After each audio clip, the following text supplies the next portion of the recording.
čuješ? Dobro.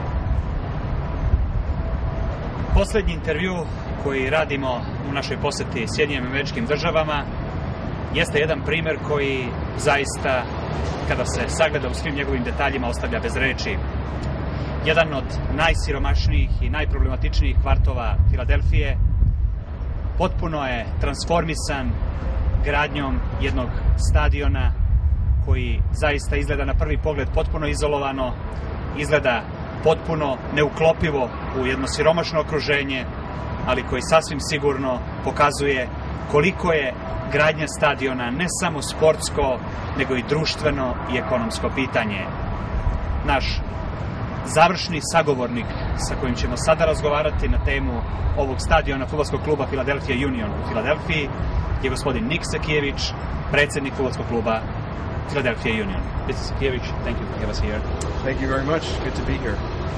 Mr. Sakievic, we see this great facility, and one of the first impressions is that this is like a spaceship on the surface of the moon. We see these poor neighborhoods, we see these decades-old poor houses, and see this brilliant stadium. How you get to the point to build such a great facility in such a poor neighborhood? Well, we needed to create the story that the stadium would help revive the poor neighborhood.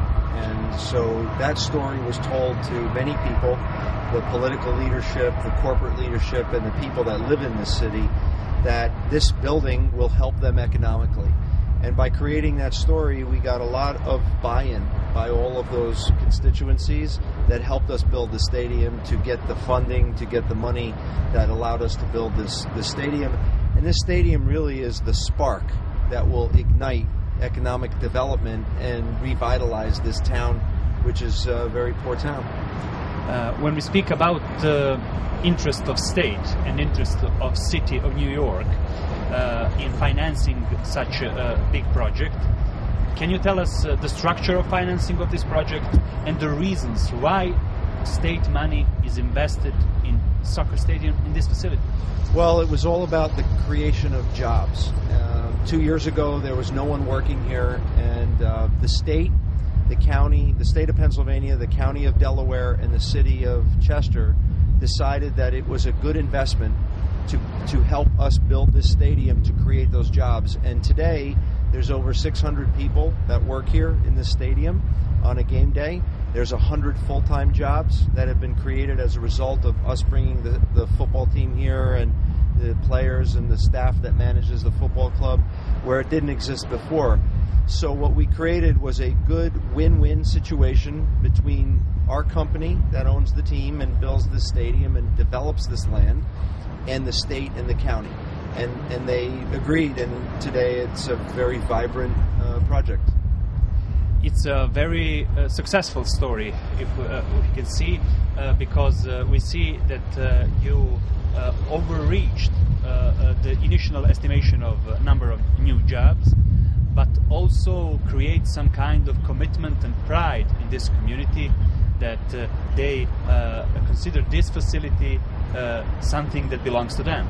Well, there's no question that besides the economic benefit, there's also a sense of pride in the building. The people that live here have been, poor for a long time and without jobs and depressed. And what this building has brought to the community is a sense of pride, and is helping them begin to rebuild their culture. And this is an important ingredient in why the state and the county decided this was a good investment, because psychologically it's good for the people of this town. Important part of success of this project is your plan to upgrade whole this area, to upgrade commercial potential of this facility through building new commercial content that are directly non-related to sports, but surely related to the financial stability of this football club.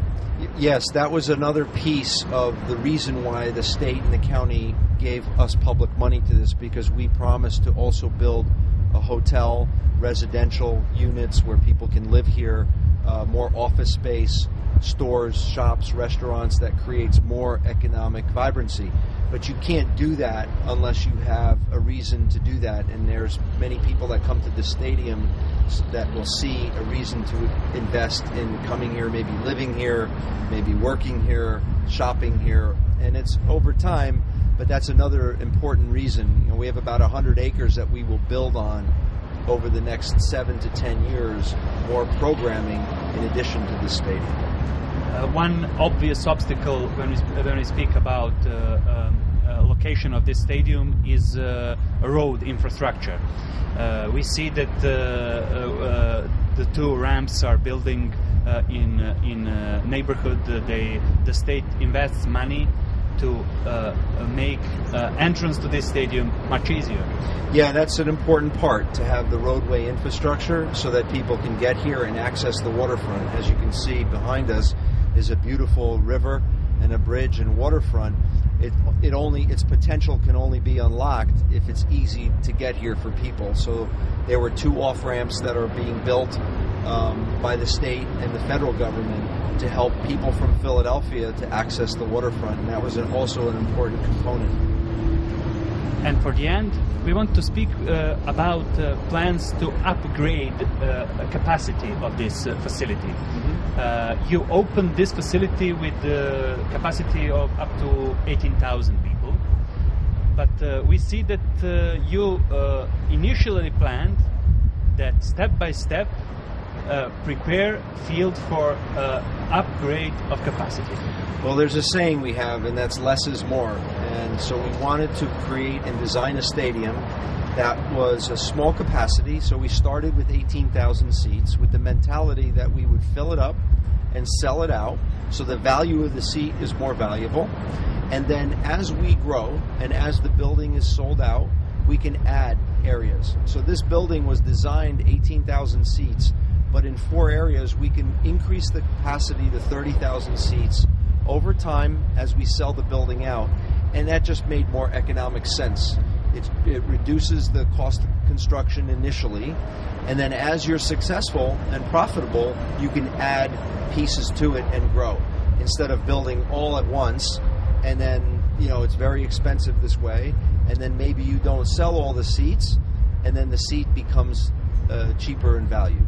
So it's a better structure, it's a better business model for us, and it works because we can grow over the next 10 years into a 30,000 seat stadium. What sport non-related events are possible to organize here, and how do you see increase in that revenue if this area develops as you planned? Well, we do about 18 soccer events here, and then we'll do about 12 events. International rugby we're doing this year, music concerts, we'll do a few of those, collegiate lacrosse events, and then there's some, next year we have a dog show that's coming here, which is quite popular. We'll do some other events. So all total, we'll do about 30 events, 18 soccer, football, and 12 non-soccer. Mr. Sakievic, thank you for this interview. Thank you, and good luck to your country. I hope you build some of these there. I hope so.